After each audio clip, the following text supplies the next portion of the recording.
Assalamualaikum warahmatullahi wabarakatuh. Nahmaduka ya man awdahta lana subulal hidayah wa azahta an basairina bishawatal ghiwayah wa nusalli wa nusallimu ala man arsaltahu syahidan wa mubashiran wa nadhiran wa da'iyan ilallah bi'idnihi wa sirajan munira Muhammadur Rasulullah walladzina ma'ahu asyidda'u 'alal kuffar ruhama'u bainahum tarahum ruk'an sujjadan yabtaguna fadlan minallahi wa ridwana simahum fi wujuhi min athari sujud al-ayata wa qala ta'ala wal 'ashr innal insana lafi khusr illa alladhina amanu wa 'amilus shalihat wa tawasaw bil haqqi wa tawasaw bis sabr.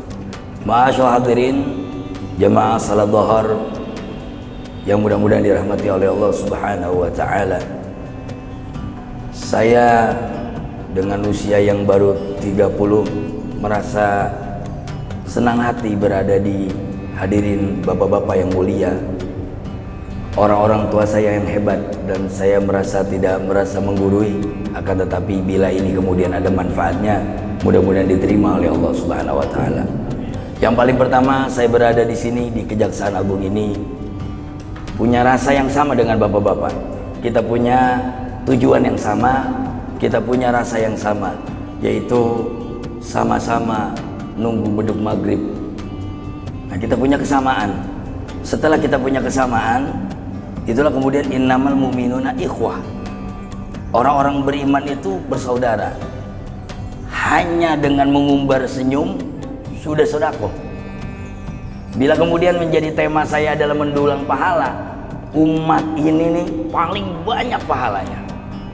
Dan hari ini adalah doa bapak-bapak kemarin. Allahumma ballighna Ramadan, ya Allah sampaikan kami ke bulan Ramadan. Sudah sampai. Maza tasna. Kemudian apa yang kita lakukan? Sudah sampai. Allah sampaikan kita ke bulan Ramadan. Hal tahtimul Quran, sudah hatam Quran belum? Alhamdulillah. Saya melihat raut wajahnya sudah setengah Al-Quran, berarti tinggal setengah lagi. Tarawihnya bagaimana? Zikirnya bagaimana? Sholat sunnahnya bagaimana? Kita diminta oleh Allah Subhanahu wa ta'ala untuk beramal saleh. Dan amal saleh umat ini nggak berat kayak umat-umat terdahulu. Mari kita lihat doa Nabi Muhammad SAW ketika Isra dan Mi'raj. Nabi Muhammad itu di dalam tafsir Ibnu Katsir, boleh dicek dalam surah Al-Isra tentang asbabun nuzulnya dan apa yang menjadi cerita Isra dan Mi'raj. Nabi Muhammad itu iri dengan nabi-nabi yang lain. Nabi Nuh itu usianya 950 tahun. Kalau mabok 50 tahun, zina 50 tahun, judi 50 tahun, masih ada saldo tobat 600 tahun. Umur umat Nabi Nuh. Juga umur umat Nabi Hud alaihissalam. Jadi nabi-nabi terdahulu umatnya panjang-panjang, Pak. Giliran Nabi Muhammad 63 tahun dan seluruh umat ngikutin nabinya, yaitu 63 tahun. Jadi bapak-bapak yang sekarang ini hadir dengan usia 62 tahun 11 bulan 29 hari, tolong jangan macam-macam. Kalau ngikutin Nabi Muhammad 63 tahun, potong masa baligh 15 tahun, belum kena taklif beban syariat. Laki perempuan masih anak kecil bercanda-bercanda, belum ada dia punya dosa, belum ada dia pahala. Potong masa balik 15 tahun, masa bandelnya 10-20 tahun, baru masuk masjid umur 50 tahun, lengkap dengan diabetes, encok, asam urat, banyak urusannya. Umat ini kalau mau masuk surga dengan umur yang kuntet, umur yang pendek, dengan dosa yang banyak, tipis Pak harapan kita. Kalau nggak punya orang dalam di surga, susah masuk surga. Tapi, mari kita lihat kehebatan umur umat ini. Satu kali dapat Lailatul Qadar saja, 1000 tahun, Allahu Akbar, konversikan menjadi tahun, 1000 bulan dikonversikan menjadi tahun, 82 tahun setengah. Artinya, apa sabda Nabi? Siapa yang orang berpuasa sungguh-sungguh di bulan Ramadan, ia akan keluar seperti bayi yang baru dilahirkan. Man shoma ramadhana imanan wa ihtisaban ghufira lahu ma taqaddama min dzambi.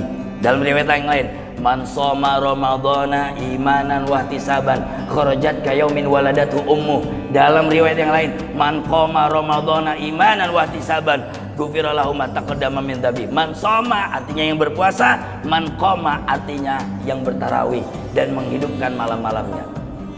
Jika Anda mau mendulang pahala yang tinggi, umat ini pilihannya. Makanya Nabi Musa iri kepada kita. Allahumma ja'alni min ummati Muhammad. Ya Allah, jadikan saya umat Nabi Muhammad aja deh. Belum ada umat-umat terdahulu makan jam 4 subuh dapat berkah, belum ada. Di luar Ramadan, bapak-bapak sarapan nasi uduk. Sarapan nasi uduk itu nggak ada pahalanya, cuman peristiwa mubah saja. Di bulan Ramadan sahur kita dihitung barokah. Tasaharu tasihu, tasaharu fa inna fis sahuri barokah. Sahurlah kalian. Kalau kau punya anak, aku masih kenyang ya, aku nggak haus, katakan kepadanya walau syurbatal ma, walaupun seteguk air deh, karena ini bukan soalan kenyang atau kuat puasanya, tapi berkahnya. Baru masalah sahur sudah mendapat pahala yang besar. Belum lagi qiyamul lail setengah 3 malam terakhir, belum lagi sholat subuh berjamaah. Tuh, sholat subuh berjamaah, kata Nabi, kalau Anda tahu apa yang terjadi dengan sholat subuh jamaah, la ataituhum walau habwa, kalian akan datang walaupun merangkak datang ke masjid. Tentang sholat subuh saya punya cerita sedikit, bila tidak berkepanjangan kultum ini. Boleh saya bercerita, khawatir waktu durasinya kemudian kepanjangan, tentang hebatnya sholat subuh. Satu ketika ada seorang kakek berangkat sholat subuh. Dia adalah khodim, dia adalah DKM, dia adalah imamnya. Di tengah jalan ditiup oleh setan, kakinya jatuh, bajunya basah semalam hujan. Kemudian orang itu kembali ke rumah. Ibunya kaget. Ya sudah pak, gak usahlah berangkat ke masjid. Di masjid Baitul Adli masih banyak, ada Ustadz Edi dan lain sebagainya, masih banyak orangnya. Apa kata bapak itu?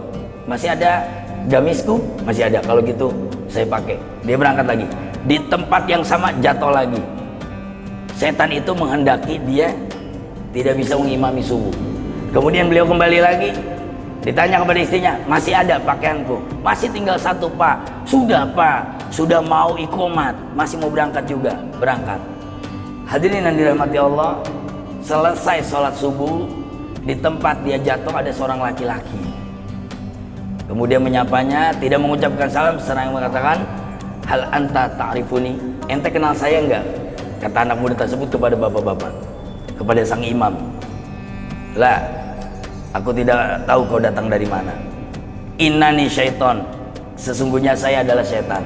Wah, hebat cerita ini ya. Setan ngaku. Banyak orang nggak ngaku setan. Ini saya adalah setan, dan aku adalah yang meniupkan kakimu. Kau jatuh yang pertama, aku yang meniupkan agar tidak terjadi sholat di masjid Al-Adli. Yang kedua begitu juga. Yang ketiga, aku tidak lagi meniup kakimu. Apa yang terjadi? Tiupanku yang pertama kau jatuh, dan kau kembali dengan pakaian yang sama untuk terus berniat sholat subuh. Terdengar dari langit, berita dari langit, Allah subhanahu wa ta'ala telah memaafkan seluruh keluargamu. Kemudian kau balik, berangkat lagi. Setelah kutiupkan yang kedua, kau masih bertekad untuk sholat subuh berjamaah. Tersiar kabar dari langit, Allah telah memaafkan satu kampung daripada azab bencana, karena ada satu orang keimanannya seperti Nabi. Lalu kata orang tua tadi, kenapa kau tidak tiupkan aku yang ketiga? Itu adalah pakaianku yang terakhir, pasti aku nggak datang ke masjid. Apa kata setan tadi? Kalau ku tiupkan yang ketiga kali, aku khawatir Allah akan mencabut bala bencana dari bumi, karena ada orang yang hatinya seperti Nabi Muhammad. Allahu Akbar. Saya doakan bapak-bapak antar subuh jatuh, biar kita diampuni oleh Allah Subhanahu wa ta'ala. Mau mendulang pahala yang besar, nggak perlu banyak-banyak, nggak perlu hebat-hebat, mengatamkan keluar sehari sekali.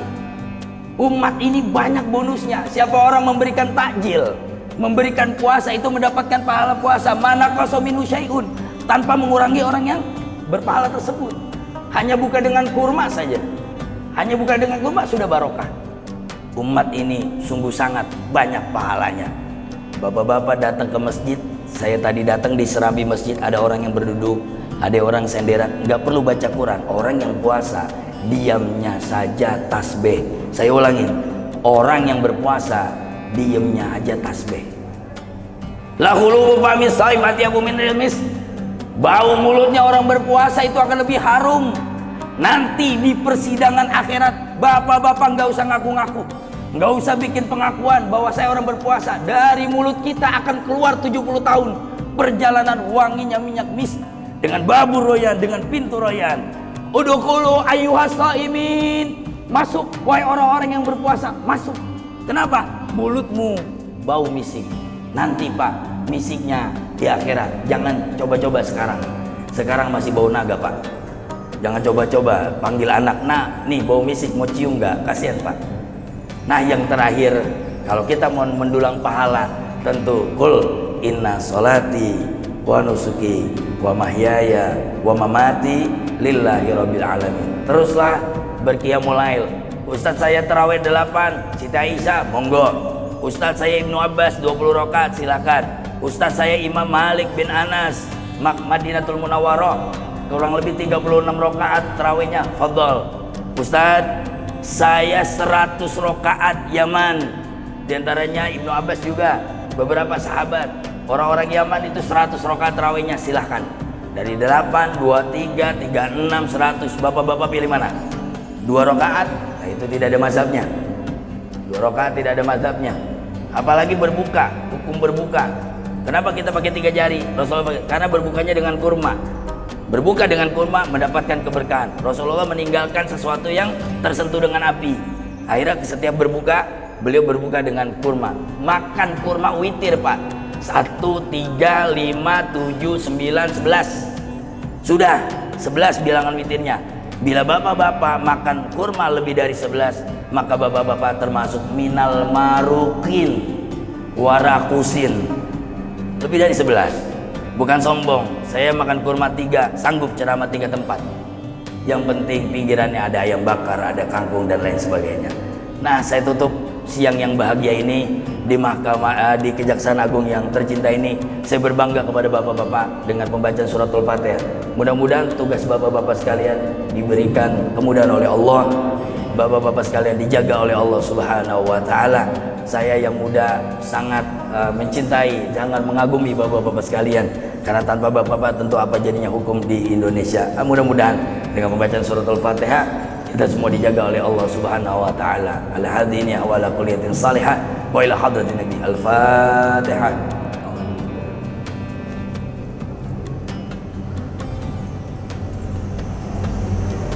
Bismillahirrahmanirrahim. Alhamdulillahirabbil alamin. Allahumma salli ala sayyidina Muhammad wa ala ali sayyidina Muhammad. Allahumma arinal haqqa haqqa warzuqna ittiba'ah. Arinal batilan batilan warzuqna ijtinabah. Allahumma la tuzigh qulubana ba'da idh hadaitana wa hab lana min ladunka rahmah innaka antal wahhab. Rabbana taqabbal minna innaka antas samiul alim wa tub 'alaina innaka antat tawwabur rahim. Rabbana atina fid dunya hasanah wa fil akhirati hasanah wa qina adzabannar. Wa sayyidina Muhammadin walhamdulillahi rabbil alamin. Hadanakum ajma'in billahi taufiq wal hidayah wa ridha wal inayah. Wassalamualaikum warahmatullahi wabarakatuh.